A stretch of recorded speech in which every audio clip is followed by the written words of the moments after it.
Andy, my dude, have you heard of the magical website builder known as Squarespace? Ugh, not another Squarespace ad. I feel like every podcast is sponsored by them. Hey, don't knock it till you try it. Yes, okay, it is overhyped, but actually it lives up to the hype. Squarespace is like a website fairy godmother. With a click of a button, your site transforms into a beautiful masterpiece. A website fairy godmother? That sounds interesting. What makes it so magical? Well, for starters, those slick templates make anyone look like a professional web designer. Pick one, customize the colors and fonts to match your brand, and voila. Plus, the drag-and-drop Fluid engine is so easy, your grandma could build a site on Squarespace. Well, she did knit me a lovely scarf last Christmas. Maybe website design is next. Exactly. And when you're ready to sell your Nana's handmade scarves online, Squarespace has built-in e-commerce. Add a store with one click. Get flexible payment options. Then watch those sales roll in. And when she wants to teach others her steezy scarf skills, Squarespace's new courses feature is just the ticket. Nana can set up her curriculum and enrollments and payments in a snap and become the next e-knitting influencer. Oh, wow, you really sold me with the grandma angle. Sign me up for that free trial. Just go to thenextreel.com/Squarespace and transform your site into a beautiful Squarespace masterpiece. Well, thanks, Pete. Even though it's overhyped, Squarespace actually sounds perfect for Nana's site's needs. Appreciate the warning on the ads, though. I'll brace myself next time I listen to a podcast. Anytime. Let me know if you need any help getting that site up and running.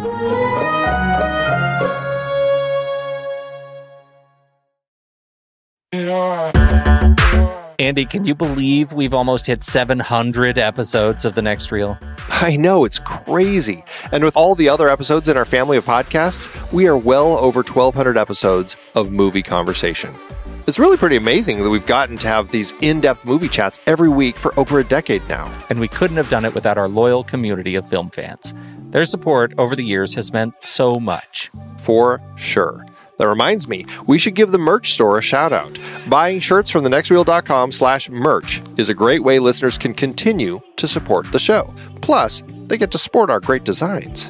Absolutely. I think sometimes folks forget we have a variety of shirts, mugs, phone cases, and more available. In fact, a great place to start is with a shirt sporting the Next Reel's logo. We also have that classic Fast Times Spicoli Surf School tee, or the weirdly popular Rusty's European Tour shirt.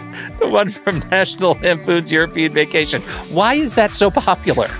Search me, but we have sold a ridiculous number of those. I guess there are a lot of Rustys taking trips to Europe? We're always adding new designs based on movies we've covered, like our brand new design for a streetcar named Desire, featuring a streetcar named Desire. So if you want to rep your love of TNR and films, head to thenextreel.com/merch. Every purchase helps us continue to have these weekly in-depth conversations. So visit thenextreel.com/merch today. And as always, thanks for listening and being a part of the Next Reel community. We've got lots more great movie chats coming your way. Ladies and gentlemen, tonight's guest of honor is from the Empire of Japan. How would you feel if America and Japan were to enter war? The United States is the last country in the world. Japan should fight. I'm Pete Wright. And I'm Andy Nelson. Welcome to The Next Reel. When the movie ends, our conversation begins. Letters from Iwo Jima is over. It's time to empty the poop bucket. もはやこの島は孤立したも同然だ。メリケンの勉強しておられるんだよ。だからどうやったら打ち負かせるかも知ってんだよ。地下要塞を構築する。地下に潜って徹底抗戦だ。Okay, Andy, here we go. This is the hard part. It's always been the hard part. It will always be the hard part. Shh. Don't make it harder. How do you want people to find us on the social internet? People need to go to Instagram.com/thenextreel. Period. Done. Excellent. Thank you. 我々の子供が日本で一日でも長く安泰に暮らせるなら我々がこの島を守る一日には意味があるんです。 Letters from Iwo Jima, Andy. Letters from Iwo Jima. This is a very strange... It's strange to be talking about this movie. I had never seen this movie. Or its progenitor, Flags of Our Fathers. And we're watching them out of order because of this dumb series that we've got. There's not really an order to them. It's not like... Or is there? There's not. There's not. But I'm looking forward to talking more about this because apparently this movie has fooled you into thinking there is. This is great. What? Fool? Like I'm a simpleton? Like a 2006 Clint Eastwood movie is going to hoodwink me? Fool you twice, Pete. Why are we talking about Letters from Iwo Jima, Andy? We are talking about this film. We are talking about this Clint Eastwood film because this Clint Eastwood film was filmed in the language of Japanese. And because of that, it ended up landing on this list of foreign language films nominated for Best Picture. It was not an actual foreign film. So it because of that, it was not eligible to be nominated for Best Foreign Language Film, even though it is a foreign language film. But this is the quirks of the Oscars. A foreign language film needs to be submitted by a foreign country in order to receive the nomination. In this particular case, since it was a U.S. film, it filmed in a foreign language, it lands in this category that we're talking about, foreign language films nominated for Best Picture, even though it doesn't qualify for a foreign language film Oscar. So here we are. For those who don't listen to the end of the show, I'm looking forward to Amazon reviews for this movie more than any movie we've talked about. How angry do you think there are people right now that are watching an ostensibly American Hollywood production filmed mostly in California that they still have to read? Especially Clint Eastwood's chair on the lawn fans. Right.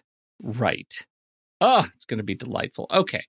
So I do have this one big question, and it is, so the movie is ostensibly like thematically about the story of mothers and fathers sending their children off to fight in a war in which they know they will never return, right? That's really what it's about. The whole, it centers on the Battle of Iwo Jima, but the sensibility of this film is really one about family and connection and honor and about, those we leave behind as told through the letters that we write home when we're put in this position, and what these soldiers, carried with them, and what these soldiers attempted to send home but did not. In fact, that is the entire mechanic of the movie. The letters from Iwo Jima are the letters found in a canvas bag that had been buried in one of the caves in a mountainside on the island and sort of rediscovered. And the mechanic of the movie allows us to learn of the people who wrote these letters as their voices sort of, fill the screen over the course of our time with them. And I think the mechanic works overall. I wonder, though, If you look at this as a spiritual sequel or a partner film with Flags of Our Fathers, do you have to have seen the other one to truly get everything out of this one? Now, I'm already kind of spoiled because I think you are already tricking me and you don't think you do. I'm glad you asked, Pete. I don't think you need to see them. In fact, I hadn't seen Flags of Our Fathers until prepping for this show. I saw this film in theaters. I did not see Flags of Our Fathers in theaters back in 2006. They each stand perfectly on their own as a film telling a story about the Battle of Iwo Jima. One is from the side of the Americans, one is from the side of the Japanese. And they each have their own focus. This Japanese one that we're talking about really focuses, as you were saying, on the connections to the people that they've left behind, these letters that they're reading. And that's the central theme of the story here, especially on the side that lost, right? You're really getting a tragic story of these soldiers who inevitably, almost all of them are going to die. The American side, that story ends up focusing not so much on the battle, although you do see the battle quite a bit in flashbacks off and on throughout the film, but it really focuses on the three soldiers three of the soldiers that were in the flag raising on Iwo Jima that now are dealing with the repercussions of having been in that famous photo, and how that photo essentially is kind of the turning point for America in finding its place in the war efforts to kind of get the money they need to kind of keep the war going, but really what that burden does to those particular soldiers. So they both have very separate stories. They both take really interesting looks at war and what it does to the individuals that are fighting it. But I don't think at all you need to see one and then the other. You need to see flags first and this second. Like, I don't feel that's ever something that is required. I do feel if you do watch both of them, it fleshes the whole story out in a much more interesting way, but it's not necessary. So I agree with you there. I think for me, I hadn't seen either of them, and I was coming at it a little bit late. And so I managed to watch and research Letters and thought, okay, well, I know these are pairs. I should watch the other one too. Started watching it, and I haven't finished it yet. So all of this is to say, it's my Letterboxd ranking stands at blank. But I found the movie was that Letters was made more interesting to me even after the first half of Flags of Our Fathers. I think we learned so much more about just the battle, right? About the experience of the fighting. And when you get to see the sort of reverse angle shots where the Americans are the charging heroes and the terrified soldiers, and the Japanese are the threatening, hidden in the hills force, that makes the other side, I think, a lot more compelling and valuable, because I think both of these movies are incredibly patriotic, and I think from what I have read, the Japanese reception of Letters from Iwo Jima is one that was largely positive as a result of the dignity that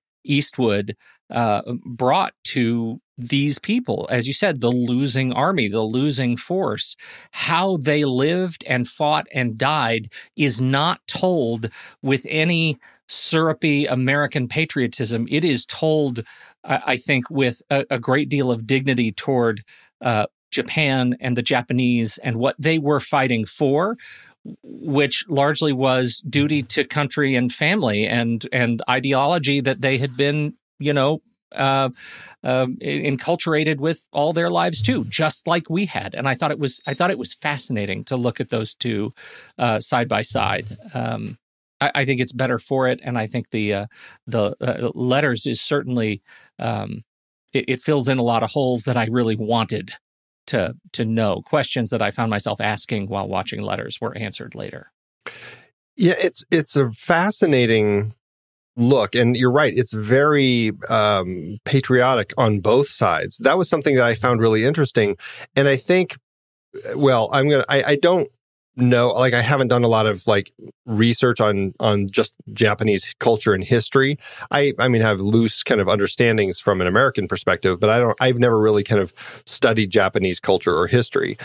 But from this film, the way that they talk about kind of the Imperial Army and the pride that they have, and you're going to die for your country and all that sort of thing, I infer, I suppose, from that the Japanese culture chose largely to not teach about what happened on Iwo Jima, because when you listen to interviews of the actors playing some of the characters in this film, they talk about how they never learned about what happened on Iwo Jima in school, and they had to go find all sorts of resources online and different places to actually learn about it. And they thought it was such an amazing experience just personally, because they got to learn this incredibly important part of Japanese history, that because of kind of the, I don't want to call it shame of having been the loser in a big war, a big battle like this, but it wasn't something to be prideful about. So it just wasn't something they talked about. And so I found that to be really interesting. And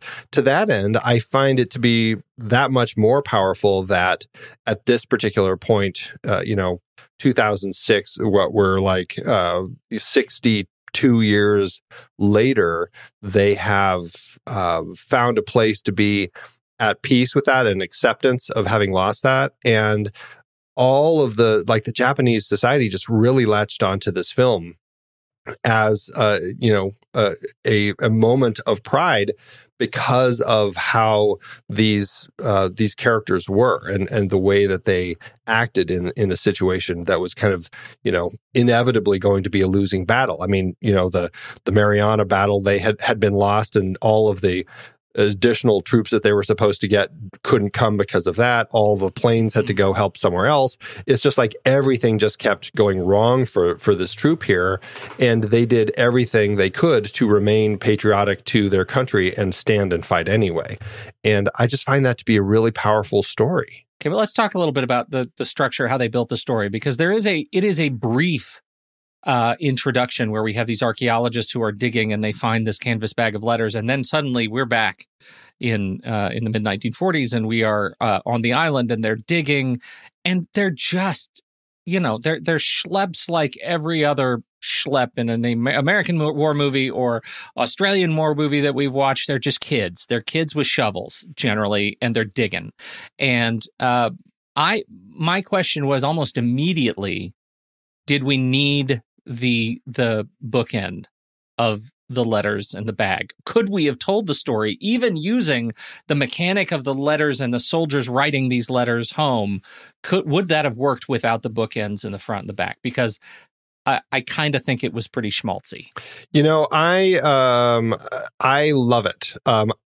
I don't think it necessarily needed to be in the front. I don't mind the setup. Like, you find this bag and it takes you into the situation. I don't mind the front, but I find the way that Eastwood chose to direct that closing of this film to be incredibly powerful. The way that the letters spill out in that last shot and just fall all over the ground as you hear this kind of cacophony of voices reading bits of their own letters. It hit me like just really, it was an emotional punch, because it's like finally these voices that had never been heard finally had this chance to be heard. And so I found it to be really powerfully done. I didn't find it schmaltzy at all. In fact, the way that the emotion was dealt with in this film, I found very sometimes restrained, but always honest. And because of that, I found it a lot more powerful. I'll actually give you half of that. I think you're probably right, and I think that if as long as you don't care, I'll go ahead and skip the opening, because I think I don't think we need the time travel aspect. I think we get right into the story, lead us all the way through, and then flash forward. I think that's enough, and that removes the schmaltziness for me completely. And we do get a letter reading like right out of the gate when we have Saigo on the beach digging, and then all of a sudden he's reading. You hear the voiceover as he's reading the letter to Hanako back home, and so it sets up the letters right away. I think you could drop that opening and just leave the closing, or put the opening with the closing. I mean, I don't care, but I think you set up the letters already with the story being told, and I just feel that it works really well throughout the rest of the film, the way that they weave in and out. Okay, so we buy that the flashback thing, I'm probably right on that. How about the honor and dignity element of this movie? That's one of the things that I went into this movie kind of wondering how they were going to handle, because of the noted honorific process of fighting that is, comes with the discussion of the Japanese military and war. And we have a lot of that in this movie, and a lot of it to the point that it's incredibly uncomfortable in many places. The suicides, the ordered suicides, the ordered beheadings are scary things. I think that shows, for me, it just demonstrated a twist on how we fight.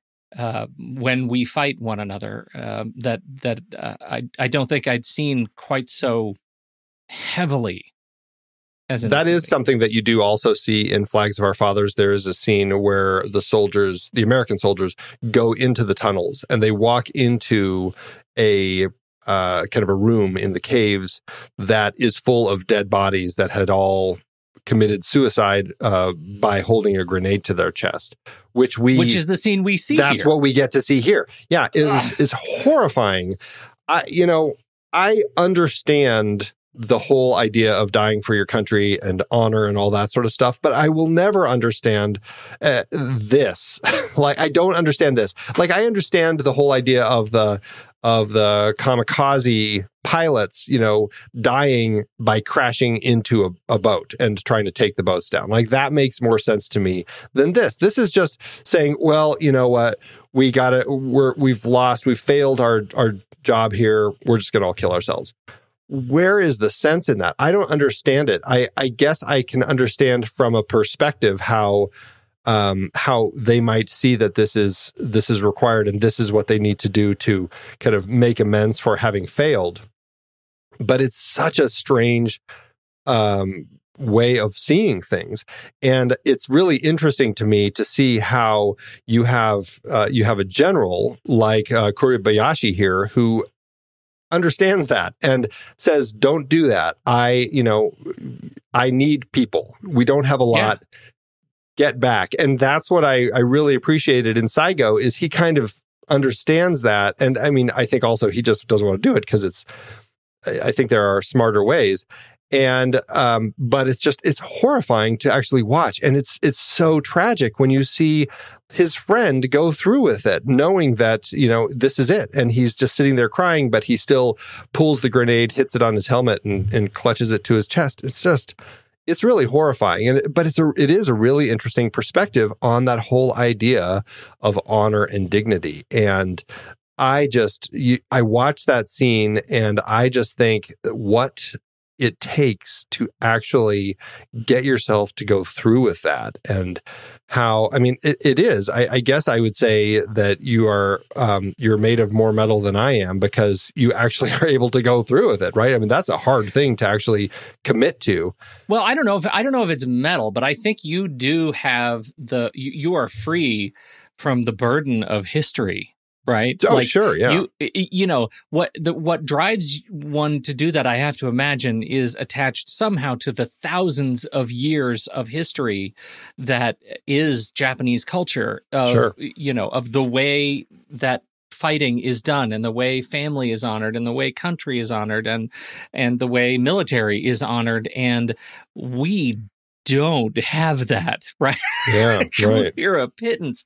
And that changes the way we fight. And one of the things I think was just so brilliantly demonstrated in the character of Kuribayashi, and we should say Kuribayashi is a real character. I mean, this was based on a book on him. And I think what's so interesting in him is the sort of clash of cultures that he has to live with, right? He was educated at Harvard. He had friends in military circles and political circles in the United States. He spent a lot of time in the United States. And we have this wonderful scene where he's at dinner being honored and he receives a gift of an M1911 pistol, and it's a beautiful weapon. He still carries it, on his belt. It's the weapon that with which he kills himself at the end of the movie. His take on fighting: I need soldiers. I don't want you to kill my soldiers uselessly. I don't want you to kill yourselves. I need you to the very end. The only honorable way to die is to die in battle. That's something that he picked up, from his global exploration, and I think that's a really powerful conflict that we see at work right in the caves, and it leads us straight into this dynamic where none of his other adjutants trust him. Nobody thinks he's doing the right thing in the way he is configuring the island for battle. Yeah, it is really interesting. And that's what I find. It's definitely a movie trope, right? Where you have a war scene, or really any sort of scene where you have... Trope corner, Andy? Is that what you just did? I know. You set me up so well for it. Here we have this trope of having a group, whether it's military or corporate or whatever it is, where there's a group of leaders and there's this sense of tension where the one who's leading is doing things in a way that everyone else is like, this isn't how you do this. And everyone's just like, you're a buffoon. And there's this dissension in the ranks. And some of the people under that leader choose to do things their own way. And I don't think that if they had all gone along with Kuribayashi, that they would have won. I think it was kind of established early on that they just aren't going to be able to really win because they don't have the men and the troops and the firepower and the planes. I mean, they just don't have what they need. But I do feel like they might have been able to make a stronger stand if people had listened to him and really stuck it out and put a solid plan in place that he was trying to move forward with.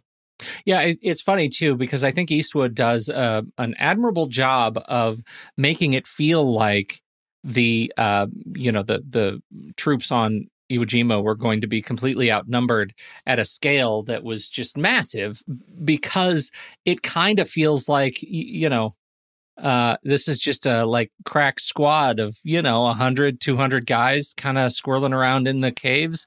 But, the Japanese government accounts for 10,000 lost, missing soldiers that are somehow buried in Iwo Jima. It is, there were 12,000 Japanese soldiers on the island defending the island at the time. And so they were completely overwhelmed, but it wasn't as if they didn't have infrastructure. They couldn't put up a fight. And I think that's what they actually demonstrate quite well. But also it still seems like 50 guys kind of did all the work. Both films kind of feel that way. But that's that's the nature of these war films. Those three guys ran 900 ships. Exactly.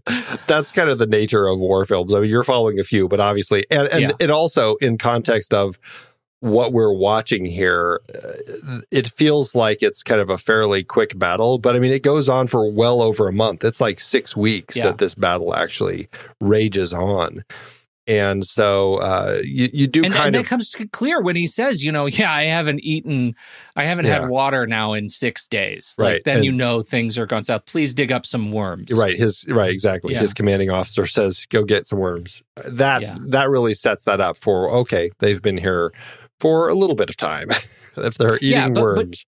To your point, we never really get a sense of how long that is. I don't think they ever say. It's just all we get are when he tries to encapsulate stretches, 3 days later or 6 days later, but we never get a sense of the entire scale of the war. I don't think. You don't. I don't think you do. There's nothing on screen saying with, dates or how much time has passed or anything. But you do. It changes quite a bit because all of a sudden they're in the caves a lot and they go outside and it's night. And then they're in the caves a lot and they go outside and it's day and then it's night and then it's day. And, so that time is definitely passing. And so it's like you look at it and go, oh, wow, this was 6 actual weeks of going through this. That's another thing that you get in Flags of Our Fathers, because they do go through things like, okay, here's what we're going to do. We've got 10 sustained continuous days of air bombardment. Well, that's 10 days you don't really see in this movie because it's compressed, but you see the results, you see the rubble, you see them sleeping on god-awful giant bugs. That is a one big cave centipede. Ugh. It's like prehistoric. Nobody cares enough about that centipede. Oh, well, yeah.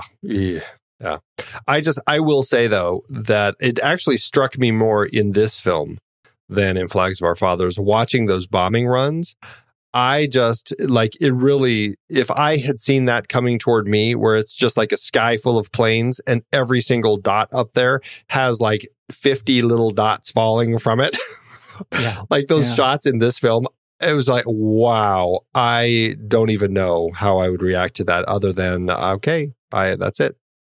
I mean, that would really kind of turn my stomach to see just how horrific that actually was from the perspective of the people on the ground. Especially after they've been through the first one, and then they have to go back into the caves and feel the earth shake that constantly. Right. Constantly. Just terrifying. Really is.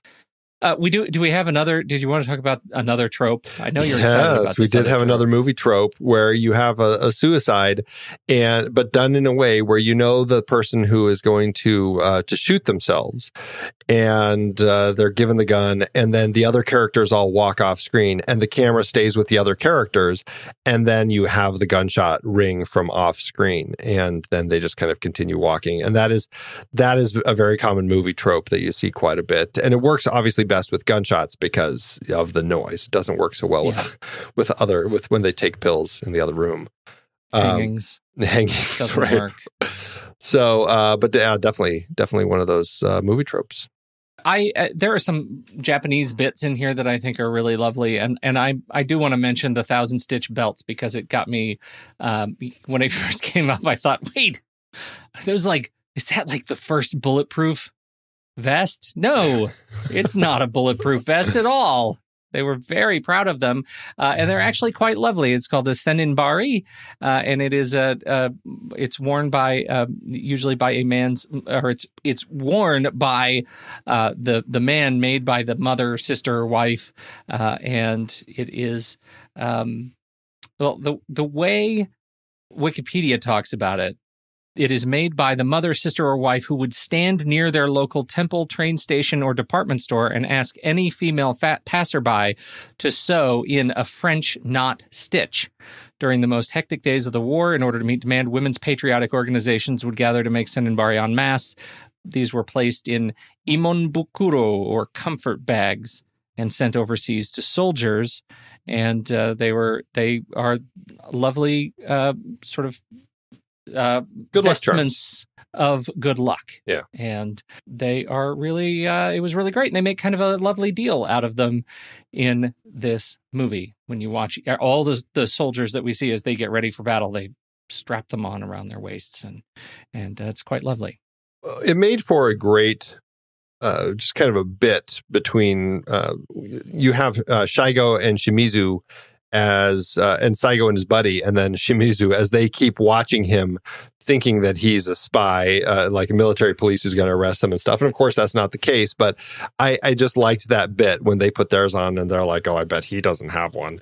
And of course he does. And it's just, it was just another bit of tension there, but it became kind of that, that item that you often have in a film where one character passes it to another, and Saigo ends up with Shimizu's and tries to get it to him, and then is unable because Shimizu and the other person that he's escaping with are gone. A commanding officer shoots one of them down, and Shimizu escapes with it, but not for very long, sadly.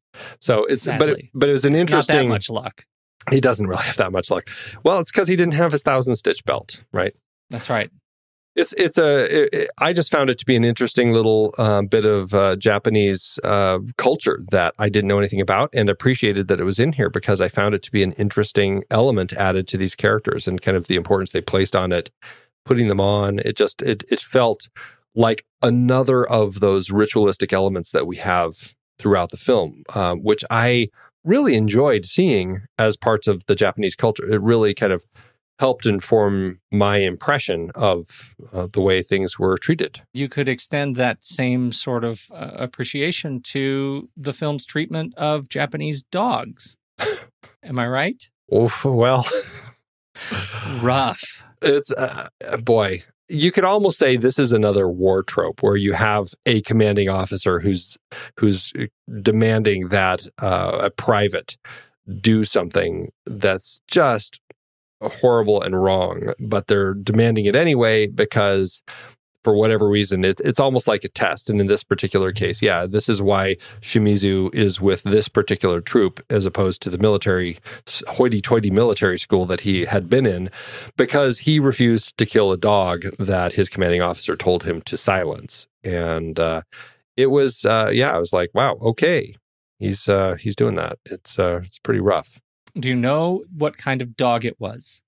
I didn't look. Was it it looked like a chow or something? I don't know. Well, I can't really tell. There are a couple that share the same sort of look. Like it's either an Akita, which is the Hachiko dog, but one of the one of the furrier ones, or a Hokkaido Ken, which is another one of the really old bloodlines that have a lot of white in them. Yeah.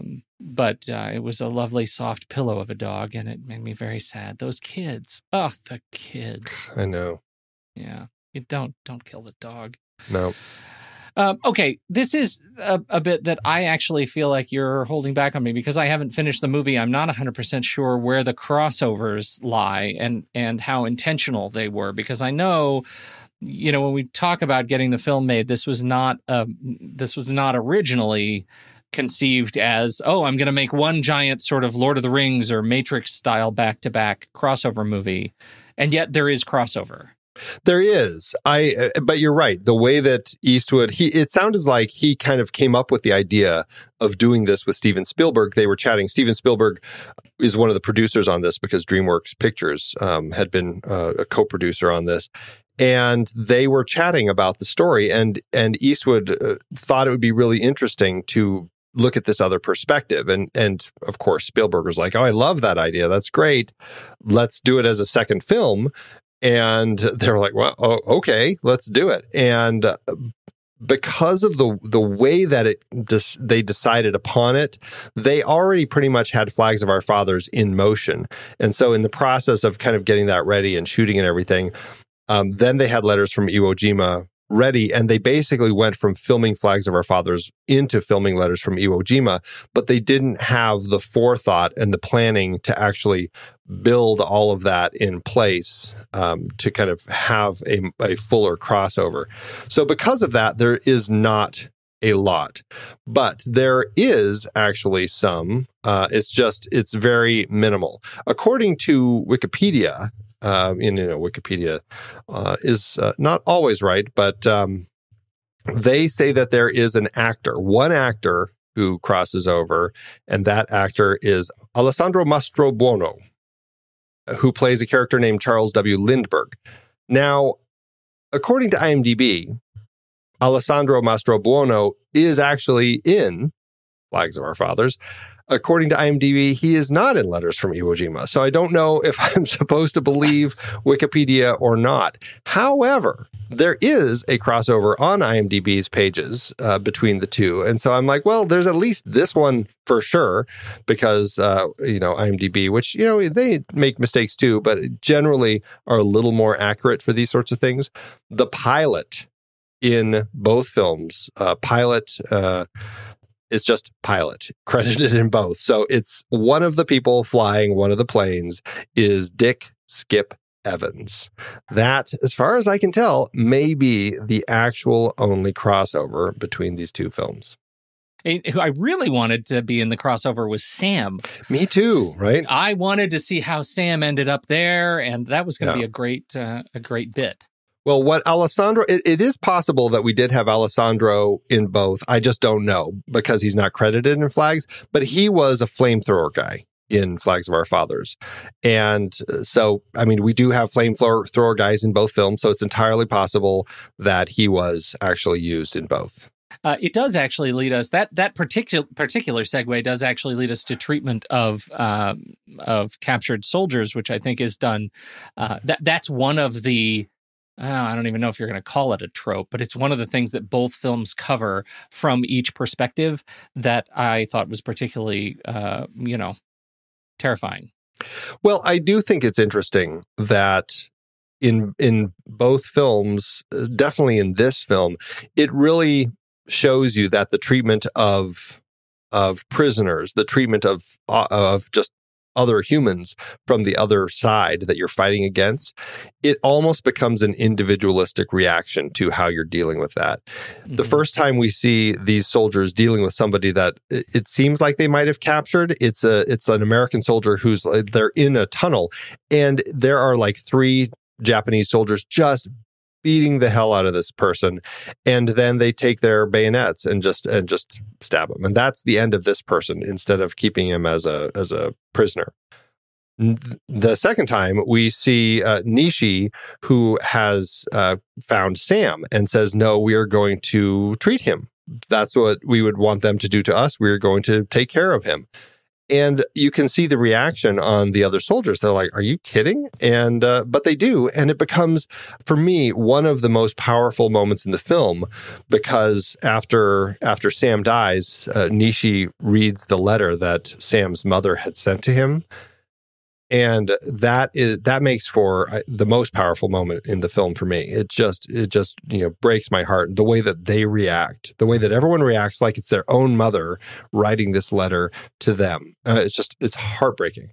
Yeah, I mean that is the point of the film, is to get us to the point at which we discover that both sides are full of their mother's children.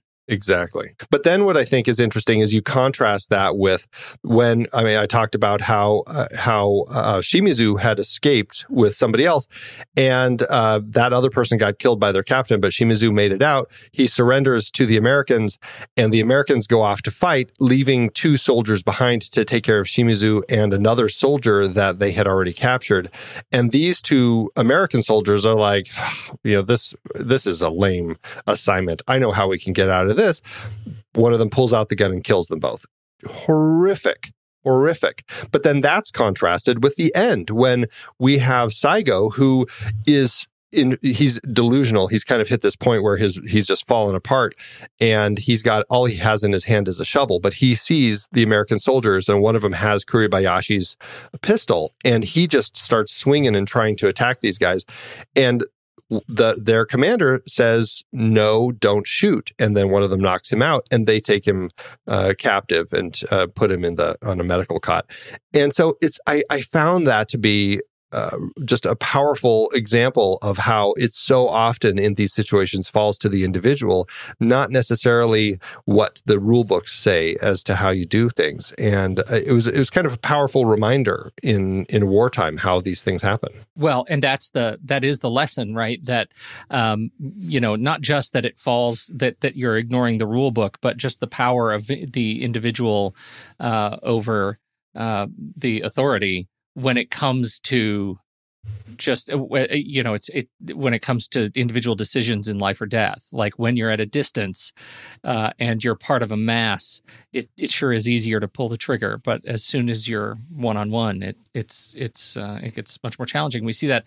That's the big question that many of the very best of these war movies, allow you to investigate. I think that we see the same thing in Saving Private Ryan, where anytime you have these one-on-one where you just realize that these guys are just their mother's kids, I think you get that bit of a chill wash over. I find it tough to watch. Yeah, very true. Very true. Clint Eastwood, it seems on first... you first hear that Clint Eastwood's directing a movie with an all-Japanese cast, all-Japanese script. That feels kind of strange. But he is old hat, Clint Eastwood, at acting in films in which there are many, many languages spoken. And hearing him talk about it, he calls back to his Italian films where one guy's speaking Spanish, one guy's speaking Italian, he's speaking English, and somehow it all comes together. His word on directing a Japanese cast is good acting is good acting, and you just know it. Didn't seem to have a problem with it, and I certainly didn't notice any issues. His regular casting agent, Phyllis Huffman, had cast this film for him. She had been working with him since the early 80s, like a long time working with Clint and his projects. And it was really tragic because she actually came down with kind of a terminal illness right before this and couldn't travel, couldn't do anything to kind of get out of dealing with it. And Clint wanted her to be able, or the casting agent, whoever it was, to be able to potentially go to Japan, go to LA, wherever, and she couldn't. So her son actually stepped in and dealt with the casting for this particular film and was able to send videos of everybody back to her. So she still was able to cast it from her place in New York. But this was her last project that she worked on with Clint. She died before the film was released, sadly. So that was very tragic.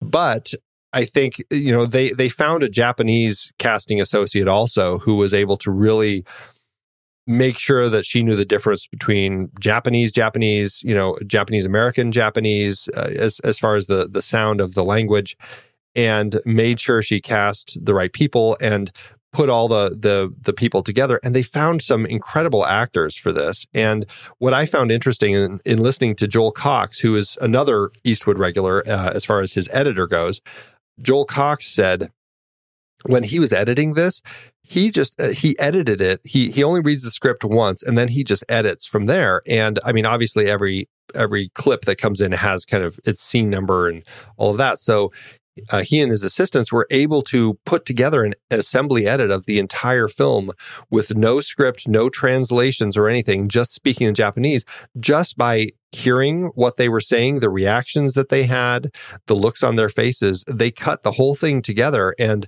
then they showed it to kind of the Japanese translator, and they only had to change like 4 things that they had kind of messed up on as far as language. And I think that's an amazing example of exactly what Clint Eastwood was saying about good acting is good acting. I think you can see that in a story. You don't necessarily have to understand the language. It's there, right? That's just another part of it. I found that to be really insightful as far as how Clint and his team approached this. Absolutely. And this comes from a script by Iris Yamashita, who she's a technologist, first and foremost, but her love is apparently creative writing, according to her bio. She's only got one big screenplay to her credit, and it's this one. Actually, as I understand it, Eastwood found the story of, our fair general here and hired her to come on and do the research and figure out if this is a story worth telling. And as they're getting ready for Flags of Our Father, she shows up with a script. And he says, this is a great story. Let's start thinking about, I'm already down the road on this other thing. Let's start thinking about it. But it allowed him to start seeing these as kind of a pair of films, thanks to Iris's early work. Yeah, she had been brought in by Paul Haggis, who was the screenwriter on Flags of Our Fathers and $1 Million Baby before that. He'd worked with Clint a number of times.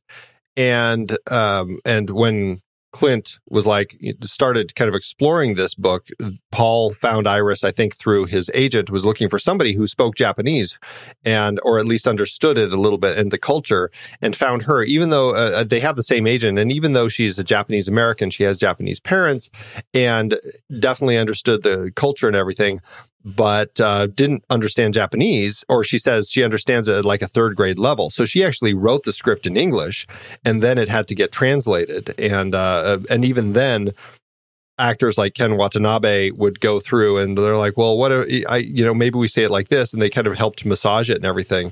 But Iris definitely was an important element in all of this because she definitely had an understanding of the culture and the way things would be said and the rituals and all of that. And I think she brought a lot to the telling of this story that is incredibly important. So it's a thrill that, from not having done anything, she ends up jumping into this project and really accomplishing something quite beautiful. Yeah, as I understand it, this interview I was watching with Clint, where he was talking about working with her and how she comes to him with this body of research that she's done. He said, like, this was clear very early that she found a real passion in this story, and that she brought every bit of the heart to telling, the story of General, Kuribayashi in the mountain, which I think is it shows. Absolutely. It really does. And I think it hit a personal spot for her also, because I think she talked about how her mom had been in Tokyo at the time with a lot of the bombings there and, the massive fires in Tokyo. And her family had to be evacuated and everything at the exact time that this was happening. And so she found that connection to be powerful because all of these different Japanese people were dealing with a lot of personal issues at the time that were under the umbrella of this enormous war. And so it just had this personal connection for her, which I found to be interesting. You want to do a quick run to the rest of the cast? Who stands out for you? Well, obviously, Ken Watanabe is just fantastic. And I I don't know. I love watching him. He's been around for, since the mid 80s. Yeah. I don't think I had ever really known who he was until his Hollywood debut a few years before this in The Last Samurai. And that's when I was like, oh, this guy is incredible. And then, of course, Memoirs of a Geisha, Batman Begins, and leading into this. And, he's just been kind of a screen presence since then. If you ask me, he's not enough of a screen presence. I really love seeing him on screen and would love to see more of him. He's just brings a lot. Gojira. And sometimes... Yeah. No, he's fantastic. Can't get enough of him. And absolutely, he's the last 20 years, 77 some odd credits, more than that, 20 years, probably 30 years, 77 credits. And I think he's just captivating to watch. Yeah, absolutely. We have Kazunari Ninomiya as Saigo. Saigo is our vessel of a soldier, the vessel of a soldier who is conflicted about where he stands and the role of Japan in the and in this war, and we find out early on that he's already kind of thrown in the towel. He's an interesting actor to have in here, and I actually really enjoy seeing him. I mean, he's only 22, 23 at the time they're filming this, so he's got a very, very baby young face, right? Very little, which I think captures quite a bit of the sense of exactly what was going on in the time of this war when so many people had already been fighting, and now they're at the point where they're bringing in the really young people and also some of the older people to come in and fight. And that, I think, is, it says a lot about kind of that. But it's just watching him, and I love his journey. Like at the very beginning, he's talking about this place sucks, it stinks, it's, this is, we're just shoveling this dirt. And then at the end, he's back on the beach, and his general asks him, are we still in Japan? And he all of a sudden now has this connection that this isn't Japan. This is Japan. This is important, and he agrees to bury his commander here. It's a powerful, powerful moment. I do think it's interesting that he's, to a lot of people, better known as just Nino. He's a member of the Japanese pop idol group Arashi. And I just couldn't help but kind of chuckle to myself because over in our Discord kind of community, we had been having a conversation about Dunkirk and how some people were up in arms about how Christopher Nolan didn't even know who Harry Styles was when he was in his film.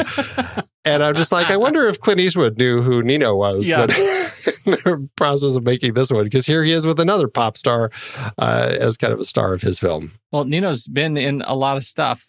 He's and a lot of it is, I don't know, I'm a little bit frustrated because I feel like we've talked about this particular trailer at some point in the show, but it's not in the database. And the database now stands as up to date. And so it hurts me that we haven't talked about all the trailers we've ever talked about on the show? Wow. Well, of all of our picks. Oh, okay. All of the picks that we've ever, since 2011, when you and I were still picking picks on this show. And Assassination Classroom, he played Koro Sensei on Assassination Classroom, and I feel like we've talked about that when we were doing, I don't know, Old Boy series. Like there's something that feels so familiar about it. But he was in this, and I think it is. It's fantastic, and I want to talk about Japanese incredibly violent classroom movies soon. That would be an interesting series all of its own. Yes. Yeah. We have Tsuyoshi Ihara as Baron Nishi, the equestrian soldier. That's what an interesting little. I found his character to be fascinating. Here he is, an Olympian winner in the horse. Not the horse racing, but the horse jumping. Is that what it is? Equestrian show jumping. There it is. Yeah. He talks to Sam when they're treating Sam about how, he knows Mary Pickford. Now he's had her over to Tokyo to his place to dine. And I just was like, what an interesting perspective to hear. This is another human being who has this kind of connection to Sam in a way that Sam was least expecting. I just found that to be really a unique take on this. You don't see that in war, where you have people who outside of war would have been interacting, and here they are fighting each other. Just really kind of made for a very unique moment. Well, there are a couple of sequences that I really like, and a couple of things in here that I think I would have liked even more. So, do you? In Flags of Our Fathers, there's a sequence where we hear the Japanese radio announcers, right, talking about your girlfriends at home, like they're listening to Japanese radio. And she says, "Oh, think about your girls at home. Are they being comforted by other men? Will she let them kiss her?" Right, that kind of stuff.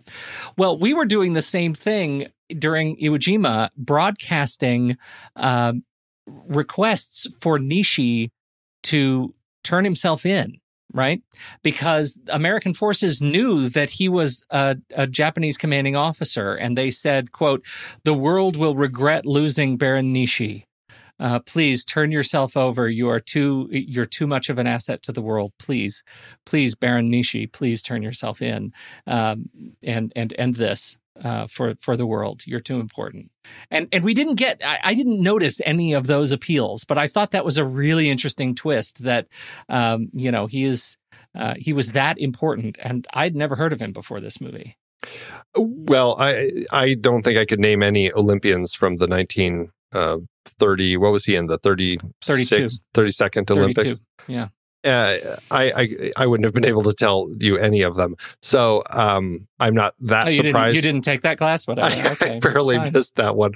But that would have been, I don't know how well it would have fit into the story, but that would have, if there had been the forethought when they were putting these stories together, that would have been a really interesting crossover for these two movies, where you would have, on the American side, you have the radio playing and they're saying that. And, that could have been a really unique perspective to have included. They never actually confirmed finding Baron Nishi's body on Iwo Jima. However, John C. Shively wrote a book called The Last Lieutenant and tells a story told by his uncle, in which his uncle's platoon fires on a group of Japanese soldiers.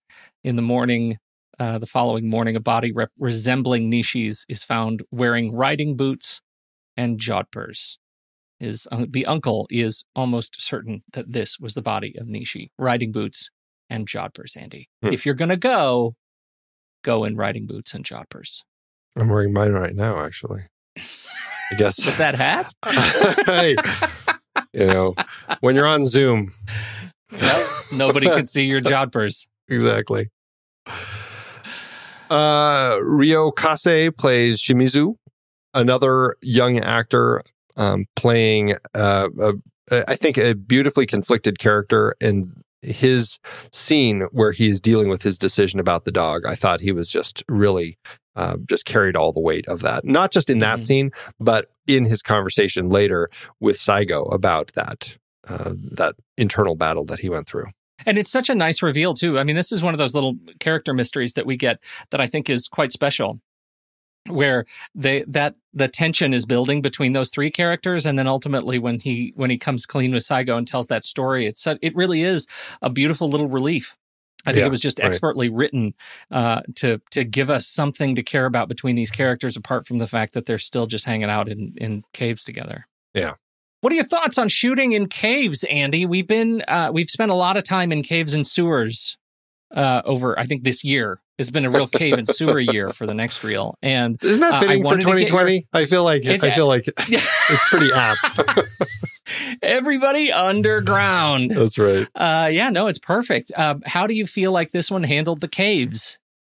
I thought they actually lit it really well. I mean, I think that between the production design, Henry Bumstead, who is just kind of, his final film, classic production designer, with James Murakami as the art director, and then Tom Stern's camera, they created a beautiful, like really, I guess I'll call it a beautiful underground world that fits really well in context of this. I mean, it definitely feels like built caves. It's not like we're spelunking in the descent or something like that. It has a carved out sort of feel.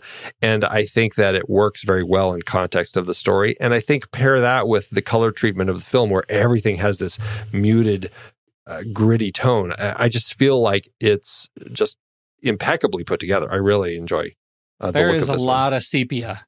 There's a lot of sepia. And I go back and forth between feeling, is it just washed out or does it look antique, right? What are they going for? I think ultimately it works, but my eyeballs had a hard time kind of adjusting to it. I think to your point about the, having it feel sort of setted, I think it does. This goes to, shooting most of it in California. You do get a lot of up angles on rises where they're just coming over and they're backlit, these soldiers coming over the hill that is so clearly, on a set. But I didn't find it distracting at all in the context of this. I think it was intercut with some great effects work, some great sort of, the big sweeping, Iwo Jima island landscape work. All of the ships and guns coming in from the beach I thought were really great. So I didn't find any of the more intimate stuff distracting at all. I think they did a fantastic job. It's interesting that they did choose to film the bulk of this in California. I mean, just in Malibu or wherever, they were kind of just putting that black sand on the beach to kind of create that look. Because in Flags of Our Fathers, a lot of what they were filming there was in Iceland. And so I think it's interesting that they realized that the perspective of this story was largely underground and you're not seeing as much of the above ground. So they didn't necessarily need the same sorts of scenes. And so we're able to just deal with all the rest of the stuff in California. Music, Kyle Eastwood, Michael Stevens. It's such a great score. It's so tragic. It's got just a powerful feel to it. Kyle Eastwood, I think, really does an admirable job filling in for the music that his dad wrote. And because I think Clint wrote the music for Flags of Our Fathers. And then Kyle Eastwood and Michael Stevens were uncredited on that one with some additional themes and stuff because they wrote this one. And I think there's some marriage in little spots and stuff. And I feel like this score is it really is just very powerful, very subdued and simple, but it works exceptionally. It's a weirdly hybrid score. A lot of it is done, leads into this sort of traditional Japanese mode pentatonic scale, right? That you kind of hear if you just sat down at a piano and played the black keys, right?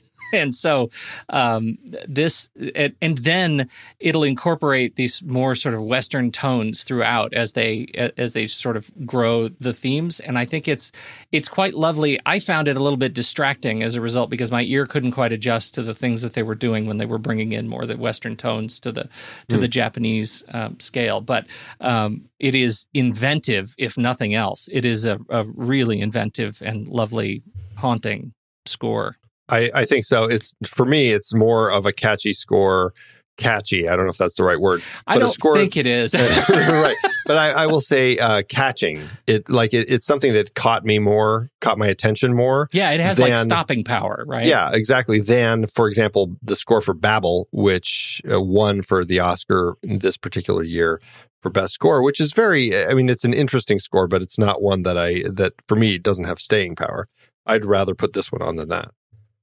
Well, you start talking about awards, Andy. Do we need to go into award season? I guess we should. I guess I was setting myself up without even realizing it. That was a great self-segue. That was nice. Thanks. Glad I showed up. Yeah, this film had 24 wins, 38 other nominations. Over at the Oscars, it did win for Best Sound. Really beautiful sound design throughout this film, especially the way that the voiceovers kind of weave in and out. This is why it is in this particular series, because it was nominated for Best Picture. Of course, it did not win. The film that won was The Departed. It also lost Martin Scorsese for Best Direction. This was Scorsese's chance to finally tie with 3 6 Mafia. It lost Best Original Screenplay, Little Miss Sunshine. And just to read the other best or films nominated for Best Picture. So The Departed won. Babel, which I had just mentioned for score, was also nominated. Little Miss Sunshine and The Queen. Those were the 5 nominees. Now, I had mentioned how it couldn't be nominated for Best Foreign Language Film because it was produced by a U.S. company. But the other nominees for that, just so you know, are The Lives of Others, which won, After the Wedding, which is a fantastic film, Days of Glory, which was okay, Pan's Labyrinth, which is a really creative film, and Water, which is also a great film. Some strong contenders there. For me, The Lives of Others by far is the best picture of that group. It's an amazing, amazing film. I would almost say that could be up here in the Best Picture category because it's such a strong, strong film. Would I kick Letters From Iwo Jima out? I don't know. I might kick Babel out. I'd be okay with that. I think Babel's an interesting film, but it just has not had staying power at all for me. So those are the Oscars. I think Lives of Others was a lock. I think it would be crazy to, yeah. Such a great film. Such a great film. Now that we're talking about this series, this is just a side note. Now that especially Parasite has won Best Picture, I'm really curious to see when is the next big step is going to be when 2 foreign language films get nominated for Best Picture. That will be the next step, right? I guess. Isn't there a sort of hidden ceiling, though, when they have to acknowledge that Hollywood films can also be in languages other than English? Well, I don't know what these ceilings are. I think that they're making new ceilings all the time. I think they are manufacturing sets. All they are in is the ceiling business. Clearly. Well, when you're building sets all the time, hey, why not? You've got add new ceilings when you can. Everything's a ceiling. I am begrudgingly with you on Babel, though, because I just feel like what an incredible, like just watching Brad Pitt and Cate Blanchett and Bernal. Gael Garcia Bernal. Such an incredible cast, but I think I might kick that out too. All right. I mean, it was really interesting at the time, but it just didn't stick with me. So yeah. At the AFI Awards, this did win Movie of the Year, and I thought this was interesting. They had a little write-up for it. Letters from Iwo Jima is a masterpiece of an American film. Clint Eastwood continues to set the standard, telling stories of uncommon sensitivity on a canvas so grand and glorious that his place in America's cultural legacy seems to have no bounds. Letters from Iwo Jima is a complex examination of duty to one's country, the enemy's country. By presenting the Japanese perspective, the film projects points of view through a prism, reminding us of our common humanity and inspiring us to rise above the past and look forward to a brighter, better future. I thought that was a nice little write-up that they did. That is a lovely little write-up. And last but not least, the awards of the Japanese Academy. I found this to be interesting. They awarded this film Best Foreign Language Film. Everybody has it wrong. I know. I'm like, okay, so did they put this one in there because it was produced by a U.S. company? Like, it just, now my brain is broken because I'm now like, but it's in Japanese. I don't know. One of our Japanese listeners, please help us understand this. That's a riot. If you have any better understanding of your academy than we do of ours. Clearly, everybody's in the ceiling business. How to do at the box office. Well, Eastwood has always been known for his tight budgets and quick schedules, and with 2 films shot back-to-back, that certainly helped keep the cost down. This film cost $19 million, or $24.1 million in today's dollars. Because Flags of Our Fathers had been a box office flop, though, Paramount sold the domestic distribution rights to this film to Warner Brothers, which had always been good to Eastwood. The film released December 6th, 2006 in Japan and was a huge success, holding the #1 spot at the box office for 5 weeks. Here in the States, it opened a few weeks later on December 20th, 2006, opposite The Painted Veil, Rocky Balboa, which we've talked about on the show, The Pursuit of Happiness, Charlotte's Web, Aragon, Dreamgirls, The Good German, Kabul Express, Curse of the Golden Flower, The Secret Life of Words, and Venus. Award season, I tell you. Because of this busy season, this opened in spot 51. It did take some time, and with award buzz, it did move as high as 14th, but it never caught on as much as the previous films did. An English-dubbed version of the film premiered on April 7th, 2008. That didn't help that much either. It ended up earning $13.7 million domestically and $54.9 million internationally, giving it an adjusted total gross of $87.2 million. It still made money, proved Paramount wrong for selling off their rights, as the film did land with an adjusted profit per finished minute of nearly $450,000. That's not bad change. Not too bad. Not bad change. It helps when Eastwood goes in with a very small budget. That's the secret to cracking Eastwood. Not a lot of money. Exactly. It was great to watch. I'm so glad to have it in the collection. And now I got to go finish Flags of Our Fathers. That is the first thing I'm going to do tonight. I need to have the whole pair. Yes, you do. Before I get there, let's take it to the mat. Let's do it. Head over to flickchart.com/thenextreel. You'll see all the movies we've talked about on this show. If you swipe over in your show notes, tap the word Flick Chart, and it should take you right over to the Flick Chart database to this movie where you can add it to your list and see how it stands up to ours. First up, Letters from Iwo Jima or The Birdcage. Letters from Iwo Jima. Yeah. Yep. Letters from Iwo Jima or Time Crimes. Oh, dear. I have to go Time Crimes. Yeah. Letters from Iwo Jima or Night of the Living Dead. Night of the Living Dead. Night of the Living Dead. Letters from Iwo Jima or In the Mood for Love. In the Mood for Love. In the Mood for Love. Letters from Iwo Jima or Sweeney Todd, the Demon Barber of Fleet Street. Give me the Sween. Sweeney Todd, indeed. Letters from Iwo Jima or Lethal Weapon. Lethal Weapon. Yeah, Lethal Weapon. Letters from Iwo Jima or Life of the Party. Oh, I love the anachronistic options sometimes paired in Flick Chart. I know.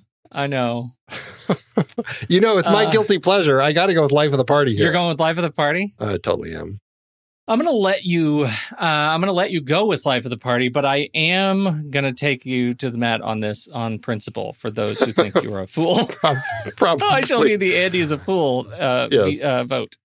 Here we go. Please do. All right. One, two, three. Scissors. Rock. Letters from Iwo Jima wins. Letters from Iwo Jima or Goodbye, Mr. Chips. Letters from Iwo Jima. Letters from Iwo Jima. Letters from Iwo Jima or The Thomas Crown Affair, 1968. I think maybe Letters from Iwo Jima. Boy, I am. I really enjoyed Thomas Crown Affair. I almost want to say that just because I enjoy the film more. For different reasons, though. So let's take it to the mat and see what happens. No? Okay. All right, here we go. One, two, three. Paper. Scissors. I'm in a real stretch. Yeah, I know. That's okay. It landed in spot 228 on our chart, 228 out of 467, which puts it, not super high. It's a 51%. I would say that it deserves to be higher. It's just, as we say, we've talked about a lot of good movies on this show. We've talked about a lot of good movies, but it was hard to rank on my list too. I found myself getting really upset and ranking it a couple of times. I don't know, is that a cheat? Because I couldn't get it to land kind of in a place where I felt it was, even though it was hitting movies that I know I need to re-rank.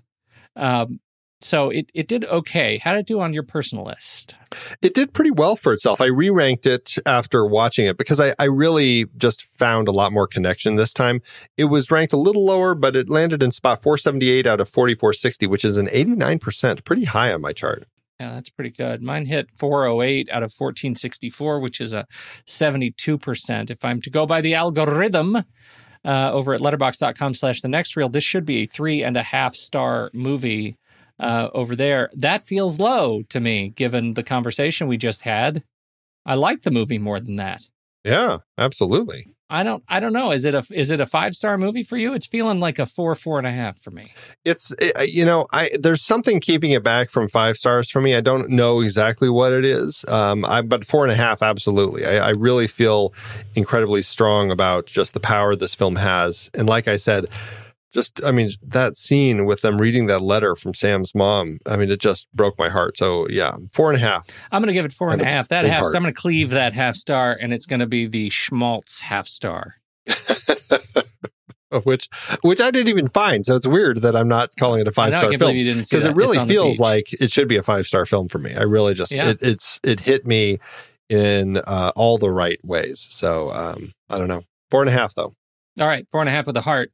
There we go. Letters from Iwo Jima is done. We got to be nearing the end of this series, man. What's next? We are slowly but surely. We're getting into the 2020 teens, Pete. We are going to be talking about Michael Haneke's 2012 heavy drama Amour. Okay, I look forward to that. That'll be great. It is the You've return. really set it up well. That's right. It is the return to the series of Jean-Louis Trintignant, Oh, thank goodness. which I am proud to be able to say now, thanks to you. Oh, this is going to be delightful. It should be fun. When the movie ends, Our conversation begins.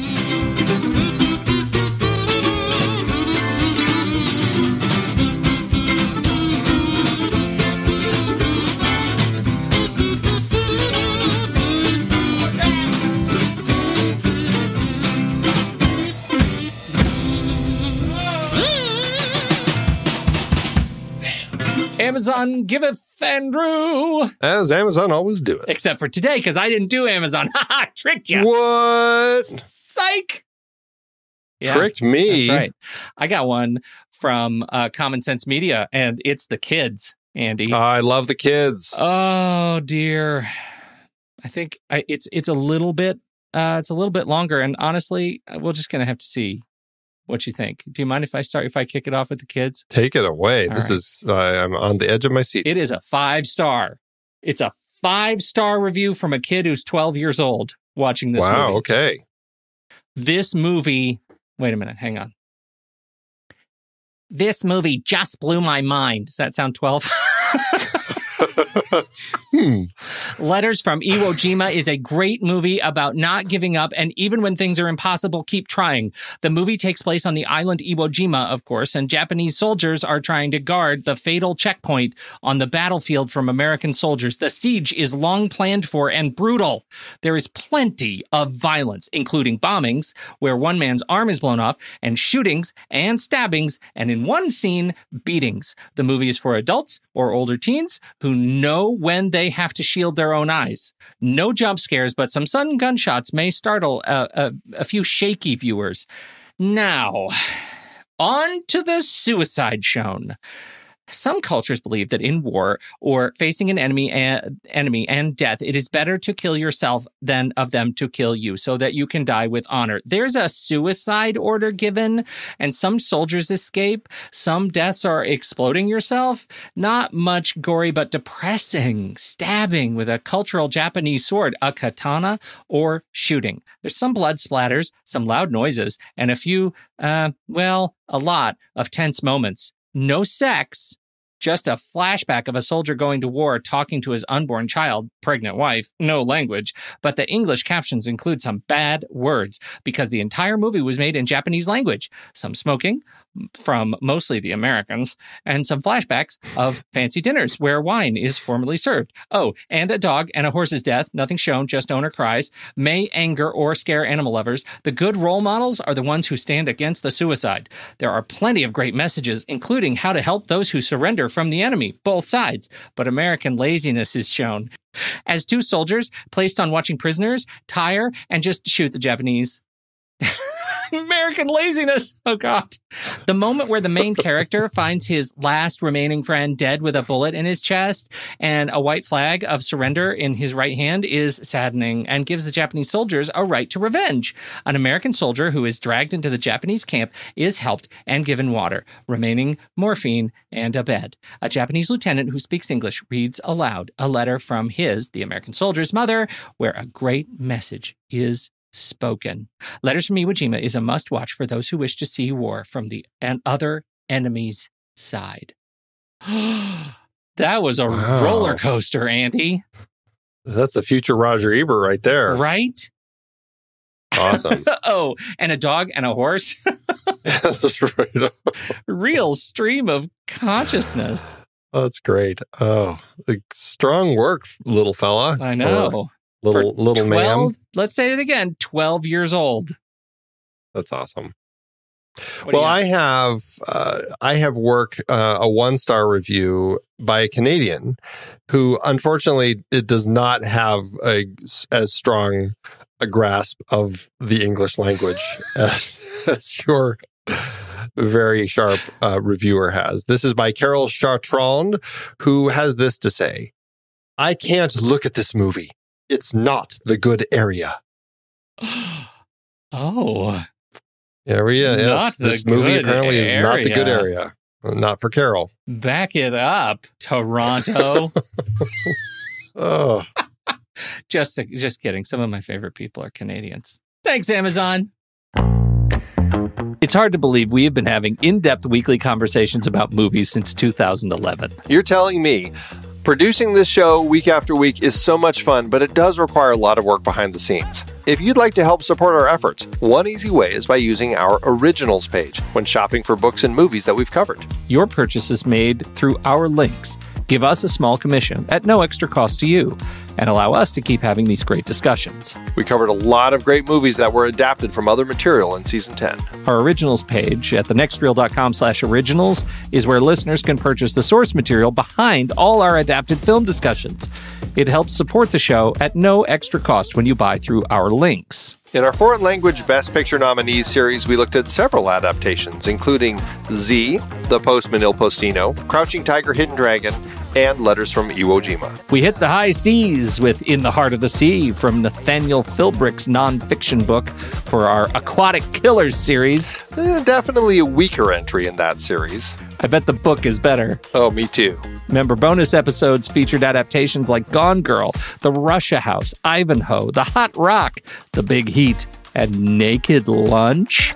Oliver Stone brought not just original stories, but also adaptations like Conan the Barbarian, Scarface, Year of the Dragon, 8 Million Ways to Die, Talk Radio, and Born on the 4th of July. Mary Herron's disturbingly insightful American Psycho was adapted from the Bret Easton Ellis book.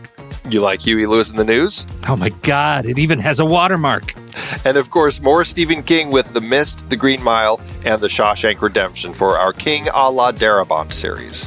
Find links to all of these books and more adapted films on our Originals page. That's thenextreel.com/originals.